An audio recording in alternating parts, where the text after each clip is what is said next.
January 6, 1958.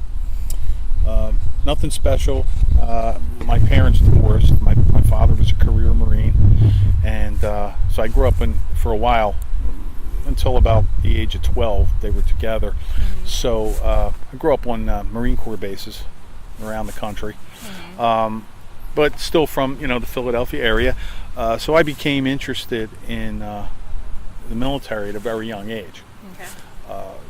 And I'm also, as I said before, an old movie buff. I love old films, and I got interested in World War II films and action adventure types of things. And a lot of the things were dealing with the Far East. So the movie that made me want to join the Navy was The Sand Pebbles. And I saw that and I said, I have to do that. I have to go to China. I wanted to see that part of the world. But it was pretty much, we moved around a lot. But my dad went to Vietnam on 2 occasions. He had 2 tours. So before they got divorced. So every tour we went back. We lived back in Pennsylvania, usually with my grandmother, and my mom and us. We moved. I have 2 sisters, and nothing special. Went through school. Half of it was Catholic school, the other half was public school. And so when I got to be a senior in high school, I started thinking of what was I going to do, and they really couldn't afford to put me through college. Things were a little different back in '76. There wasn't a lot of money around to send you to college. I had gotten accepted at St. Joseph's University in Philadelphia, but how was I going to pay for it? So my inclination was I'm just going to join the Navy. I was going to just join for 4 years and see what happened. So I went to boot camp in Great Lakes, Illinois, and that was in June of '76. Until September, and then I was sent to Radio MA school, they called it, in San Diego. So at that point in time I was really homesick. I wanted to go home. So through it's a 16-week school. You could finish early, but you couldn't finish later than the 16 weeks. So I finished in about 9-10 weeks, and then they ask you where you want to go. So nobody ever gets where they want to go. So Chief told me, well, you're going to go to sea. You're a radioman. You're going to go to sea. So you can ask for what you want, but chances are you're going to go to sea anyway.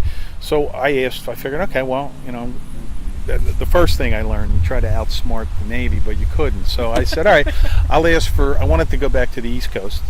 Because all that talk about the Far East was great until it came to it, and then I was homesick. So I said, all right, let me go to Virginia. So I asked for all kinds of ships out of Virginia. And a lot of people in my class, they used to call it dream sheeting. Meaning this is what your dream is. As to what you get, that's another thing. So a lot of people in my class, they asked for what they really wanted for. So here, as luck would have it, they all got what they wanted for. I didn't. So I'll never forget the day the orders came in and they posted them on the bulletin board. I was waiting in line, and a friend of mine came back through the line. He said, what's an LPD? And I said, I have no idea.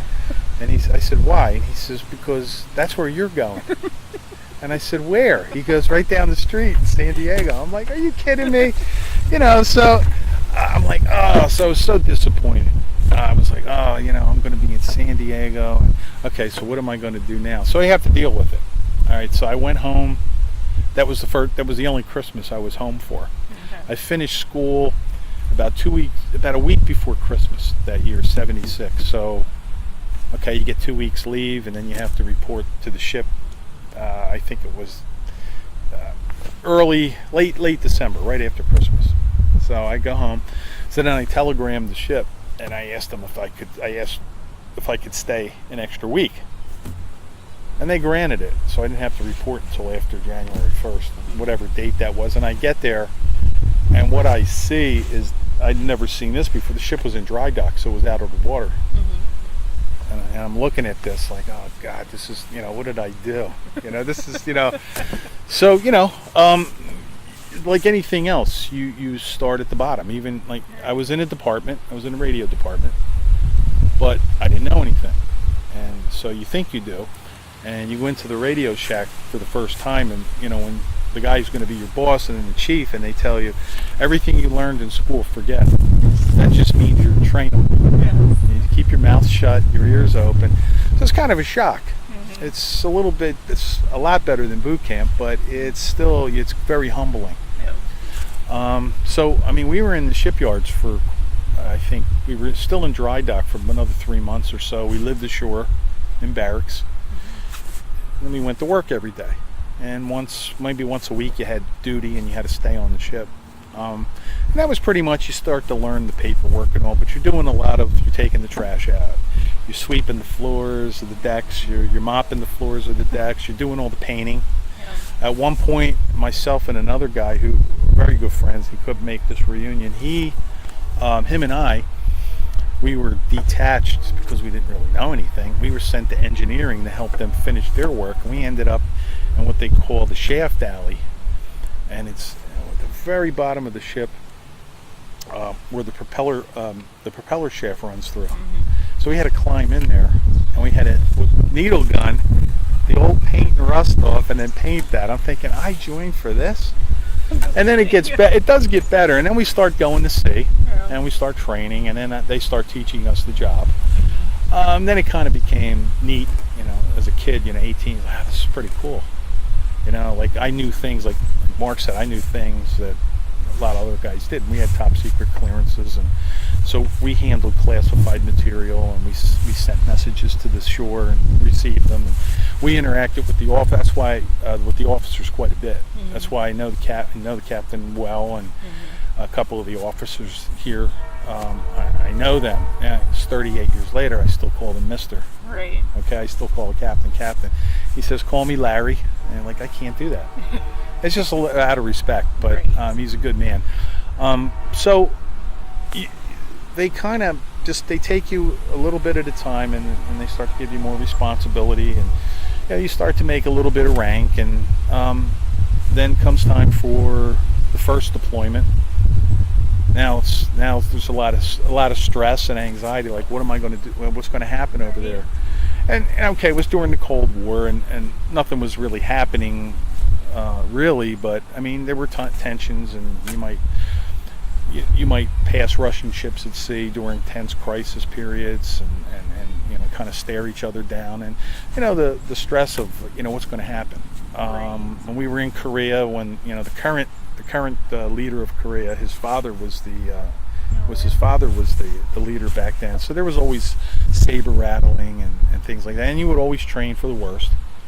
We would before you deployed, you would train on we would train on our jobs, and then we would train battle drills. If people were severely injured, how to give first aid, how to treat battle wounds, battle dressings, how to fight fires. Even in peacetime, being on a warship is dangerous. The recent collisions, we had a collision with an oiler while we were refueling. Oh, really? Hit side to side. No one was really hurt, but there was a lot of damage done. So things like that happen. You're carrying live ammunition, you're carrying highly flammable aviation fuel, diesel fuel, boilers, things like that don't mix well together. So you train for all this, like what if this happens, what if that happens. So, that kind of gives you a sense of reality, like, okay, things could happen. But then we start the deployment, and the type of ship we were on, being an amphibious warship, we carried Marines. We would land them on the beach, theoretically, helicopters and boats, whatever it took. We worked really hard. They call it, they'll call it the Gator Navy, meaning, alligators are amphibious. That's the Marines. So we went in close to shore, and we would put Marines on the beach, but we worked really hard. So we would do double duties. I would stand my radio watch, but then if we had to refuel, then I had to go from my radio watch, which may have been 8 or 12 hours at sea. I'd have to go on the bridge, and then I was a phone talker for a certain tactical circuit with the captain. And there might be 3 of us, but we're all talking to different parts of the ship. So you're done there. Maybe you get something to eat, and maybe you get a little bit of sleep, and then you go back on duty. Yeah. So you really don't have time to be a kid. You grow up real fast, and that's what they expect. And then the rewards are going to these foreign ports and kind of being in a different country, and you kind of marvel at it. It's like, oh, this is unbelievable.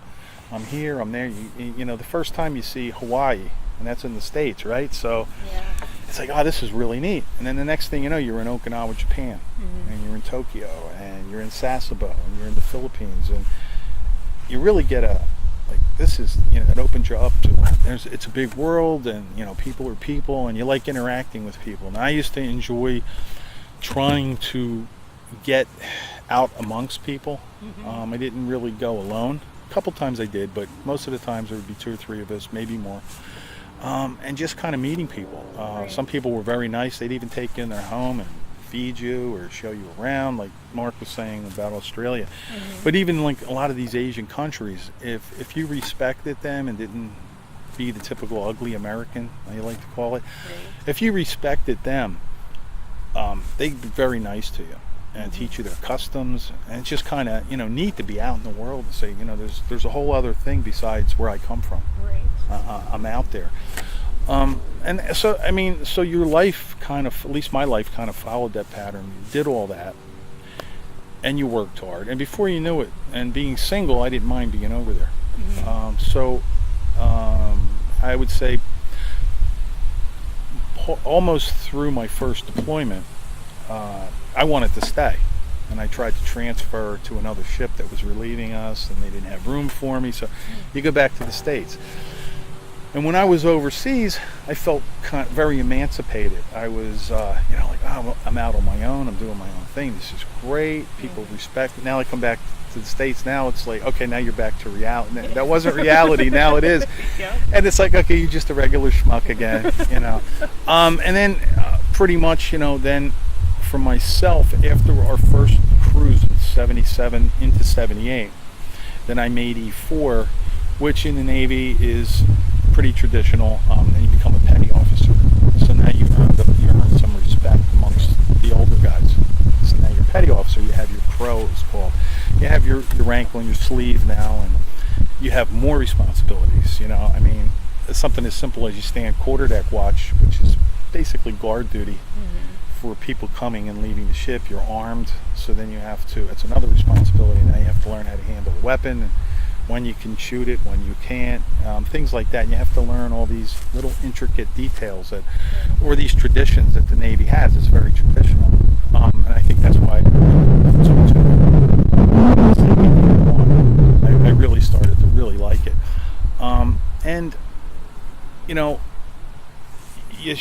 As I took on more responsibility, we would train, we'd go out to sea, and which I enjoyed. I liked being at sea. I get away for a while, and again, you're out in this alternative reality. You do your job, and you get rewarded for it. And for me, this was the structure. I didn't get a lot of structure at home, so I started to more gravitate. These guys became my family, and I started to feel more comfortable because I knew what the rules were. This was the rule. These are the rules. If you followed them, you were rewarded, and if you didn't, this is what was going to happen. So you knew that. So I'm a structured person. I like that. And before you know it, we were on a second cruise. We turned around pretty fast. After a few months, we went right back. So it was another 7 months. So I really enjoyed it the second time. We hit the same ports. But now I was the old timer at 21, and I was showing the younger guys the ropes. Hey, this is where you go. This is what you do. If you go here and you see this person, she'll make you a great meal. And you can buy clothes over here and in this place. And it was just, it was, to me, then it became fun. As it turned out, they guaranteed me when we came back, they were I was going to go back to the Philippines for another 4 years, to communication station ashore. And then, like I said before, kind of life got in the way, and I had my, a couple little things occurred, and I kind of felt a little I became very stubborn, and my pride got in the way, and I said, you know what, I'm going to get out, and I did, and I regretted it. I mean, you can live like that. My life's turned out real well, thank God, but I look back on those days, and with a lot of fondness for the guys I served with. There's certain ones we were very close to, depending on your job. Others you just knew. Yeah. But to a friendly face in a foreign port, you'd see somebody you knew. If there was trouble, they would back you up. And that's what I always found lacking in civilian life. Is that, especially in the workplace, people don't back you up. That's true. They'll stab you in the back, and they won't take it out. But so when I first went in, it was kind of just post-Vietnam. So even though we weren't treated like the Vietnam vets were, no one really cared. It was kind of like, there's no war, so we don't need you. And I didn't do it to be applauded. I did it because I wanted to. Yeah. So when I got out, I went to college. I was in college, and then I started working in 1984 full time. I met my wife. Just before I met my wife, I was going to go back in because I had enough. I was like, this is not what I wanted. And so, like a lot of us, you end up doing a job you really don't want, and then you meet somebody and you get married, and then you have all these other responsibilities. But it was up until I think, so I kind of suppressed my military service. And I was always told, people will respect you when you go for a job and things like that. And that never happened. It was like, who cares? So I kind of suppressed it, never really talked about it much. And it was right after the first Gulf War in 1991, people started getting a little more patriotic. Right. And by that time, I was talking to a few guys that I had served with. And so that started to come out again. Like, you know what? I'm proud of what I did. I mean, I wasn't in wartime. I can't pick and choose when I join. I'm glad I wasn't in a war. Right. But I was proud for myself. I didn't need anybody thanking me, but I was proud for having done it. And then I started to realize how much I missed it. And then over the years, like I said, then you start to get in touch with more and more people, and then the magic of the internet. And then we start talking again, and here we are. This is our third reunion here. And we're voting on, if we're going to come back or go someplace else. Well, most of us are really hoping the majority wants to come back. I mean, I'm to the point where I'd like to move up here. I love this area. It is beautiful, for sure. So, I mean, that's pretty much that in a nutshell. Tell me a little bit about your day-to-day job that you did on the ship. We stood watches. Most Navy watches are stood in 4-hour increments. Okay. So if you go on at 8, you'll be off at 12, but then you'll eat lunch and then you'll do ancillary work. You might work, it might be your turn to clean the berthing space. Okay. It might be your turn to clean the shower and the bathrooms or whatever. You might have to paint a space. You might do maintenance on your equipment. Radio watches on our type of ship, we were always short-staffed. So radio watches ran at least 8 hours in radio, or 12. When we were deployed, we worked what was called, the nickname for it is port and starboard, meaning that half the radio men were on for 12 hours, and then they went off, and then the other half would come on and work the other 12 hours. So if you were at sea for 14, 15 days, that really became drudgery. Now, what I would do, depending on my rank, but by the time I was a petty officer, I was a watch supervisor. So I was responsible for maybe 3 or 4 other radio men below me, and would be responsible for all making sure that all the radio traffic that was sent to the fleet, that was directed to us, or other commands that we may have been assigned to pull messages for, that they were all pulled properly. The others would be filed down into a file and would be destroyed after so many days. And then I would have to route the radio traffic to the appropriate department. So, the captain, the executive officer, operations officer, engineering. So part of my job would be what's called a traffic checker. So part of the job would be to, who gets this? So, okay, the captain gets this, the XO gets it, but only the engineering officer would get this. Only the supply officer would get this. The captain and XO got everything. So we would just have to route traffic to the different departments, be responsible for setting up all the radio circuits that we would use. Most of the time we used our teletype, ship to shore. We would have a ship shore operator. You'd have a message cutter, and they would cut messages back then. Now it's done on computer, but back then we would type radio messages on teletype, and the teletype would spit out the tape, like a ticker tape, and it had perforations in it, okay, which relayed to every space and character of the teletype. To get out of radio school, you had to be able to close your eyes and read a message with this tape. Okay, so we would cut this tape, and then we would take the copy of the message, attach the tape, and then a person, usually the supervisor, you would have to proofread that, make sure it was all correct, and then you would give it to the ship shore operator, and they would send it to one of the communication stations. And depending on where you were in the world, you would operate with one specific station, and then when you crossed maybe a certain latitude, you would go to another station. Right. And the messages would transmit out to the communication station, and they would rebroadcast them out on the fleet broadcast to whomever they were going. So you would be responsible for maintaining the equipment. We had voice circuits, but unlike the movies, radiomen most of the time never spoke on the radio. It would either be the bridge or the Combat Information Center. So we would be responsible for setting them up, making sure the equipment was tuned up. So captain got on to a UHF circuit, and he would try to speak to someone next to us, and he couldn't, so he would be calling back, screaming at us, "Why can't I talk to this guy?"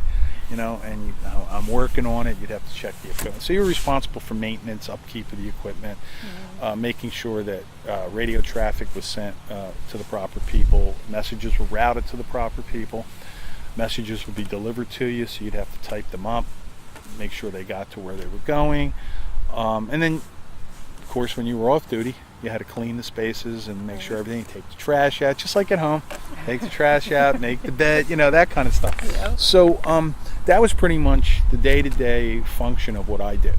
Okay. Out at sea. Import, a little different. You still sent messages out, but a communication station would receive your messages for you, and you would go and pick them up a few times a day, just route them.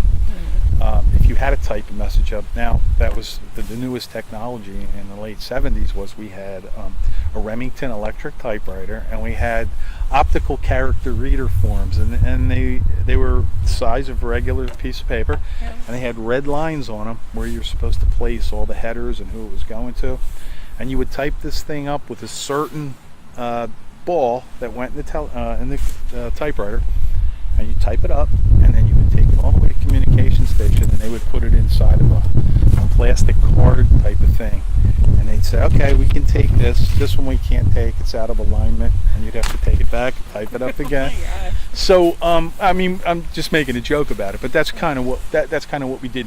Import, we would do the maintenance on the equipment that we couldn't do when it was functioning. We did use high frequency, which was very challenging in different parts of the world. We'd have to change frequencies constantly. So you had to learn how to be able to listen to a radio carrier wave through a set of headphones and determine, could I use this? How many hours could I use this? How far will it transmit? And then we had to keep track of classified material and things that we used to encode and decode messages. And we would have to take care of that and make sure it was destroyed on time, or it was always a two-person job. So we did things like that, and then we would be assigned military duties. On a duty night, if you had maybe duty once every 5 days, you'd be assigned, you'd be the duty radioman, but when you weren't in radio, you might be assigned to fire party, damage control team. And so everyone had to learn how to fight fires in an emergency. Most of us probably didn't go, but in, I think it was 68, they had there's a famous fire that happened on a Navy aircraft carrier off Vietnam, the USS Forrestal, and I want to say maybe 138 people died.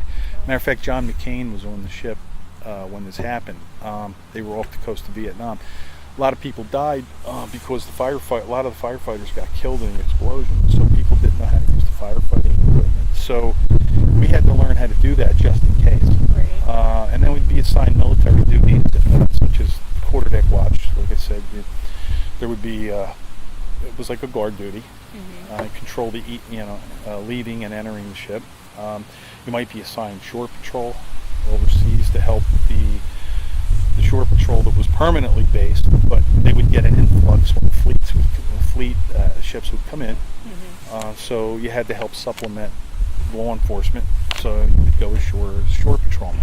Right. And that's in addition. You might work all day, and then they'll say, okay, you have shore patrol tonight. And then you put your dress uniform on, and you get your weapons and your little shore patrol band, and you'd go out into town and try to keep the peace. Try to keep everybody separated, you know. So that's pretty much how the duties are. You know, now other guys did different things, but in port, a lot of us did the same things. Right. Okay. So tell me a little bit about the camaraderie and the friendships you build, because I'm assuming when you're stuck on a ship with just these people, well, you mentioned that over there too. Right. I mean, yes, you want to get away from them at some point, but you gotta build strong bonds together too, I would think. Right. For the simple reason that really in an emergency situation, and we had them, they might save your life. Right. So even if you didn't, that's one thing I did learn that was really a benefit in the civilian world, was we had to rely on each other. So even if and there were some people I did not get along with, right? I'm not going to sugarcoat it and say it was all, we all loved each other. But there were guys I did not like. There were a couple guys in my department that I had fist fights with. But at the end of the day, I still trusted him with my life, and he trusted me. Yeah. So you had to have that bond, and that just comes from, it could be little things. Who made this mistake? I don't know, Chief. But I fixed it. Nothing to worry about. You covered for people. And then you let them know, I covered for you, so don't make this mistake again. It was things like that where just little things. Maybe in town, you bumped into somebody who maybe had it happened in different countries. Some in the third world countries, they were real good on pickpocketing and things. Maybe you ran into somebody who just lost his wallet. All right, that would be more what would happen. You wouldn't want to, you wouldn't like what I just said about, okay, somebody made a mistake, but if they made an infraction, you had to report it. But like, say something like someone was in serious trouble. They lost all their money. They had no way to get back to the ship. So, one of us would, all right, look, I'll take them back. Right. Or you come with me. We'll take them back. We'll meet you guys later. You didn't leave somebody stranded and abandoned. And even if you didn't like them. Right. You made sure they were okay. So you kind of develop trust that way. And you develop trust again by, if you're operating at sea, say, and you're short on your watch section. And, you just jump in, even if you're the supervisor, you jump in when somebody's overwhelmed without asking. You just jump in and you do something for them while they're doing something else. It's kind of like, you watch my back, I'll watch yours. So you kind of develop that, and because ultimately you don't know what's going to happen. Now the last two collisions at sea where there was like loss of life. I kind of had flashbacks to when we had this collision, and I'm thinking, that could have been us. Right. And I wouldn't leave anybody behind, even if I didn't like that person. And so you kind of develop that bond. It does help being at sea like that, because there's no place to go. And I remember the first day it was called Fleet Firefighting School in San Diego. It was 3 or 4 days of intense. It wasn't sugar-coated. They showed us these films of carrier fires.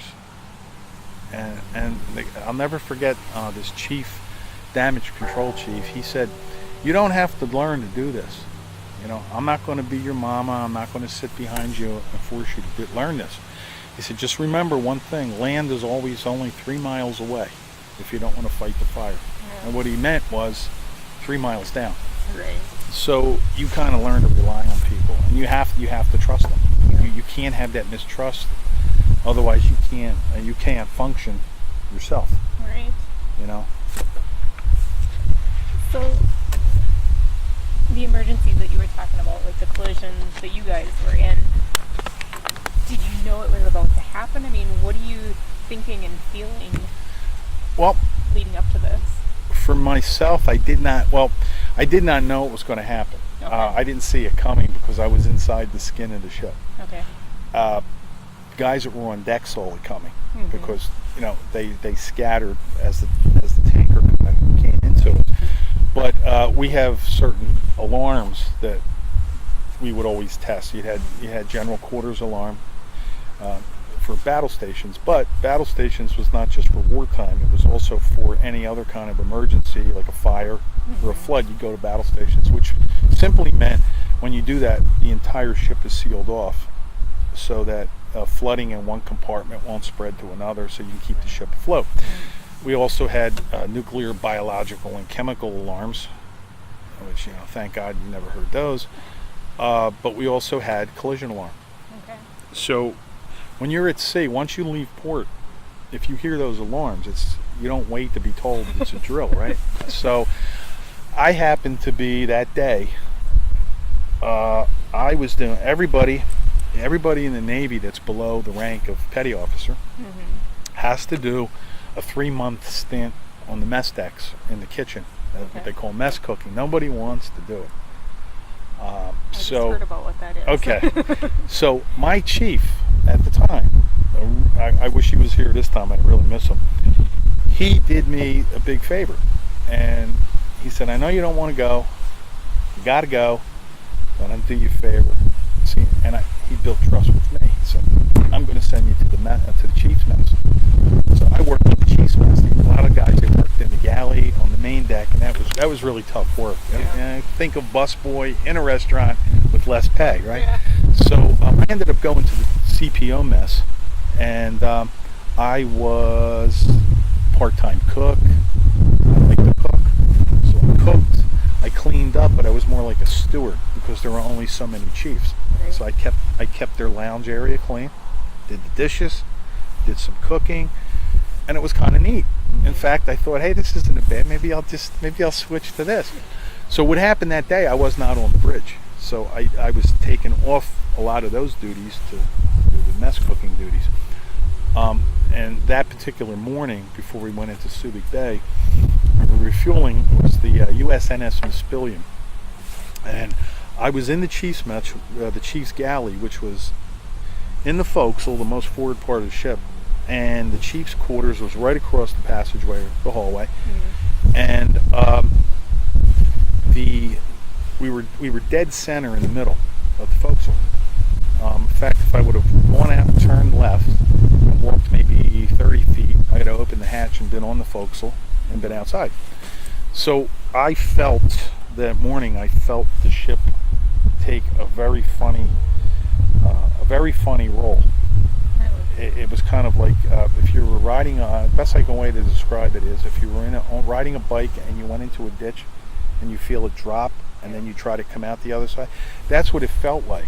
I knew something was wrong. Now, when you're aboard ship for a while, you can learn these things you could be in a dead sleep, and if the ship loses power at night and the engines shut down, you'll wake up because you're not hearing. You get used to hearing what you hear. Right. So the ship dipped, and at that exact moment that it dipped, and I grabbed the railing, the alarm went off. And before I could even react to the alarm, it was both ships came together, sideswiped each other, and I was on the deck.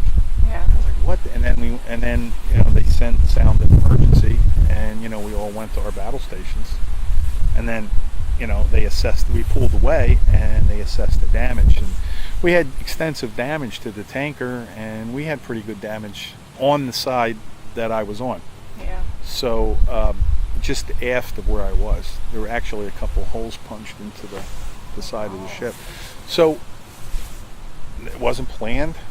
Nobody was reckless. It was just an accident. You're maybe 150 feet apart when you're doing this.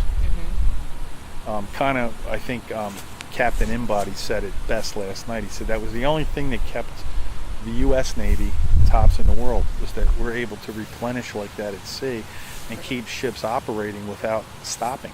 Yeah. And that's what we did. So yeah, I remember that day. I always remember that day. It was very vivid. If something triggers the memory, I was here. I'll tell you the same story 2 years from now the same way. Yeah. So yeah, it was pretty harrowing. No fire, no severe injuries. So everything worked out. But that's what I remember. Were there other incidents? Maybe not necessarily that. Things like Sorry, that. let me shut this off. I thought it was off. Apologize. Oh, this is Mark. Other incidents, maybe we had a couple flash fires, but before we mobilized, it was put out, things like that. We had a security breach in the Philippines once where we actually had people sneak aboard the ship.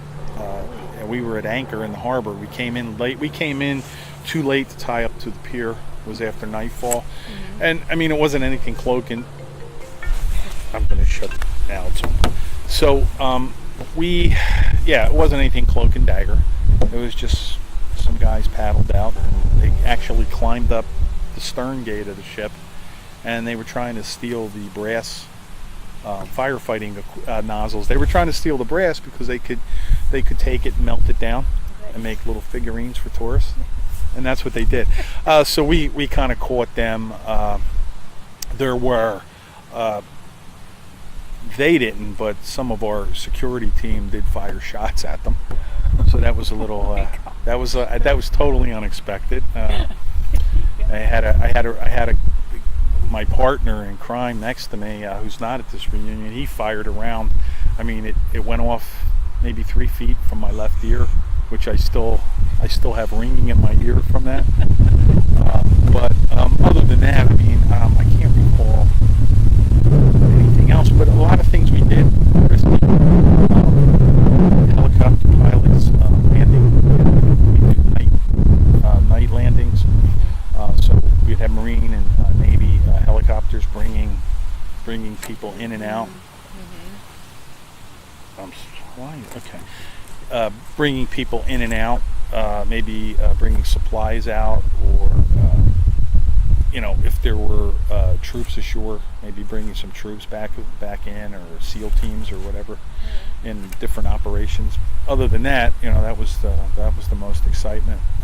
Typhoons, we were in a few typhoons in 2 different Westpacks, so that was got used to it after the first one. Very unnerving to see, like when you see what happened in Houston and this hurricane down in Florida. Very unnerving to have to go out on the bridge with weather traffic for the off. Well, you go in, everything's sealed up. You can't go outside, and we would receive the weather traffic from the Fleet Weather Center at the time, and you'd have to run this out to the captain and to the officer deck on the bridge, and you could see 30, 40 foot waves. Just pummeling you, and you're thinking, how are we staying afloat? It's really unnerving. It's kind of it's an awe when you see this. I'm in the middle of this, and waves so big. The bridge was about 54 feet from the water line, and in a bad enough typhoon, we actually saw water that would hit. The wave would actually come over the bow of the ship and hit the windows on the bridge, and that's how just totally huge. Yeah. So exciting and a little bit unnerving at the same time, trying to sleep like that or trying to work. When the weather was that bad, most people who did not stand watches, like supply people, barbers, guys around the store, office workers, they'd be in bed. They would be told to stay in bed. We would actually still have to go up and do our stand watches. Yeah. So it was and trying to eat like that. Sometimes it was bad enough. We would just eat bag lunches, cold food, bag lunches. It was, and trying to type, and you're sitting there, and you're just going back and forth. It's just amazing. It's just amazing about nature. Yeah. So, What about some of the fun memories, like when you guys would stop at Fort and you'd have some time off to go explore and do whatever? Were there some of those that stood out to you? well, I would say, like I said, Australia, when we were talking about earlier, that was really exceptional. At least a lot of ships that can go to Australia. It wasn't a guarantee. It was always luck of the draw. So we got to go there. Just the outpouring of friendship and camaraderie with people who were at work and didn't go back to work in the afternoon because they sat with us and had lunch with us, told us stories about what they did or what their father did in World War II, and talking about World War II with the potential of Australia being invaded, and you guys were great. Like, I didn't do anything, no, but your uncle or your grandfather or your father did, Right. things like that. That was always a great place. It was a once in a lifetime. I really like the Orient. I like the Asian culture. So interacting with people in Japan, just seeing a different way of life. I liked it all. There were crazy times, but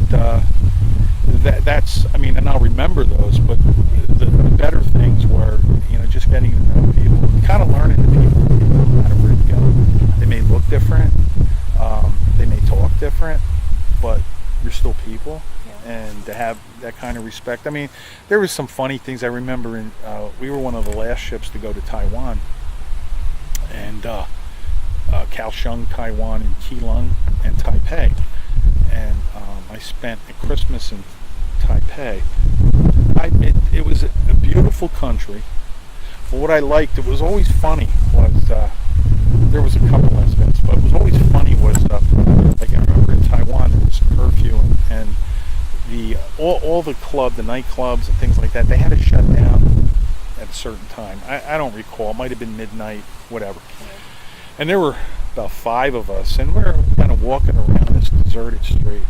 And again, it was kind of like a movie. Walking around this deserted street, you see these older Chinese gentlemen, some with the traditional hats, I don't know what you call them, but and they're squatting on the corner, and they got little pots, and they're cooking, and they're talking Chinese, and they're watching us. They walk past, and they'd say in broken English, "Hey, you like drink?" "Well, yeah, but everything's closed." "Oh no, you give me $5. Give me $5. For what?" "Just give him $5. Somebody give him $5. Let's see what happens." You give him $5. The guy, he goes, "You come with me." He went over, and he made some kind of a code tap on the door, and it was like a steel security door, and it went up. I'll remember, it went up automatically. Yeah. Somebody inside turned the switch. It went up, and as the door was coming up, you hear all this music. Like, what the heck? They were lookouts. They were drumming up business. So the thing goes up. There's people yelling and screaming, having a good old time. We went in there. They closed the doors, and now we're in the nightclub. The nightclub's still open. We don't pass curfew, but you can't hear it outside. And the one particular time we did, there were a bunch of Australian sailors in there. And it was like, "Hey, Yags, come on in. We're having a good..." And we stayed there all night. Just telling stories, dancing, listening. It was, things like that where you can't make it up. One time in the Philippines, and they had a curfew. And this, all through the 70s, they had a curfew. They had Ed martial law, and Ferdinand Marcos was the president, and he kind of ruled with an iron fist. They had this curfew, and all of us had to be off. All Americans, we had to be off the street at midnight. So this one particular town that we used to like to go and stay, we used to get rooms out there, a little bit north of the base, maybe about 20 miles. And it was kind of nice. It was a beach town, and it was kind of relaxing, and you could go to the beach, and had a couple days off, you go out there. So one night we figured, well, there's nobody around, let's just go out. And we're walking around, and it was kind of reminded me of Casablanca, Claude Rains, We walk out of a bar and we're standing there and we hear this guy. We hear a noise behind us. We turn around. I was just telling the guys last night. And here's a guy. You can't see him. He's a shadowy figure in the doorway. And he inhales on his cigarette. You just see the cherry part of his cigarette. And he says, you guys spoke great English. He said, gentlemen, you're out after curfew. That's a no-no.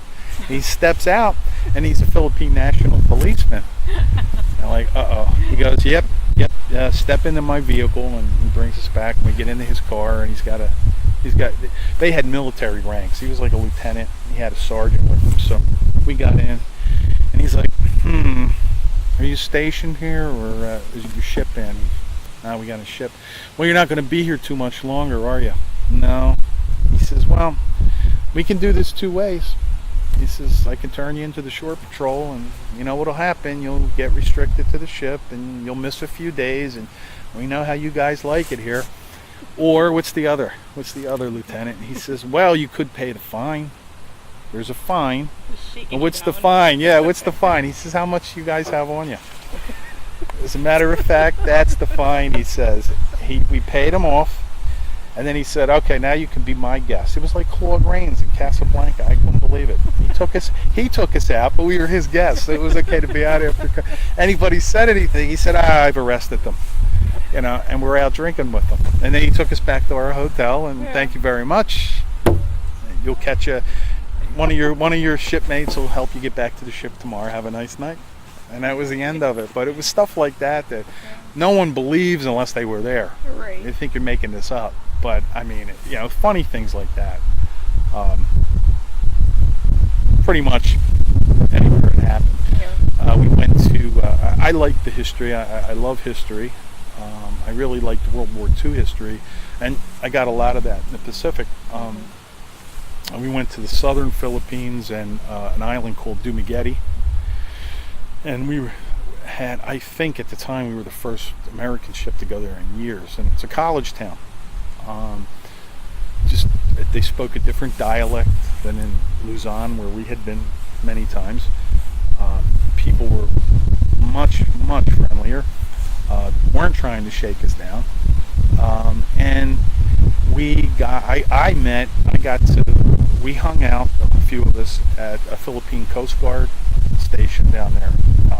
And they did a lot of air sea rescue down there. We hung out at their base a little bit, and these guys had beer on duty, and we drank with them. Met a couple people who had been through World War II. It wasn't that long, 78, 79 from 45. So, met people, like my uncle, who fought in the war. And I hear these guys are telling stories about fighting, the Japanese and guerrilla warfare and things like that. And it's like, wow, this is great. So, to go halfway around the world to meet people like that, and they could tell you stories that, say, my uncles told me about the war, only hear it from their side, and realize, we're all the same. Yeah, exactly. We really are. So, they really things like that I really remember. I'll remember those forever. When you were young and enlisted, did you ever think that your time in the military would affect you or change your life like it seems like it has? No, not at all. Even when I got out, I didn't. One of my best friends, him and I got out at the same time, and we saw each other a few times. And he went back, and he finished 20 out. He once told me, he said, I don't want to have regrets 20 years from now and think everything that we did was for nothing. Right. And he was very melancholy about it. And then it took me a long time to realize, and I guess I feel the same way. But my life went different than his. But it really, it's helped me a lot. More, I recognize it more now as I'm into my 50s than I did in my 30s. I realize that a lot of my work ethic and my drive that I have to get this done, even though you don't want it tomorrow, I got to get it done because I have to move on to other things. Or another thing that's really affected me is my I have a tendency, I guess I mess up in reverse because I get more work this way, but I actually will I actually will do more things than I'm supposed to do. Mm-hmm. If my boss needs help, before she'll ask me, say, I'll just jump in and do something. Say, hey, I did these for you. I know you needed them. Oh, wow, you didn't have to do. But it's kind of that ethic from the Navy. When you would pick up when one of your shipmates was down, you picked up. As long as he wasn't doing it on purpose and using you, Right. overwhelmed, I need help, no sweat. You have to ask. I'll just jump in. Yeah, can you loan me money to pay? Yeah. I think twice about loaning money to people I'm acquainted with at work. Yeah. I'm a little hesitant. Guys on the ship, can you loan me $100 until payday? I need, take it. Yeah. And then I don't have to ask, because on payday they were right there to pay it back. So things like that, that's really affected me. I'm just driven to, if something has to be done, I'll do it. I'm like that with my family, my wife, my daughter. They need something, I will make sure that I'll do what I have to do. Mm-hmm. If it's a legitimate thing that needs to be done, my daughter needs something, they'll tell me, you don't have to do it until the morning. Let me do it now. I'll get it done. Having to be, thank God I don't have to do this now, but maybe sometimes actually being up till all hours of the night because something's going on and you have to take care of it. So I do those things, and the funny thing is, maybe I'll complain about it, but like we used to say, a happy sailor was a complaining sailor. You still did it. It didn't matter. You still did the job. Yeah. I don't care if you complain.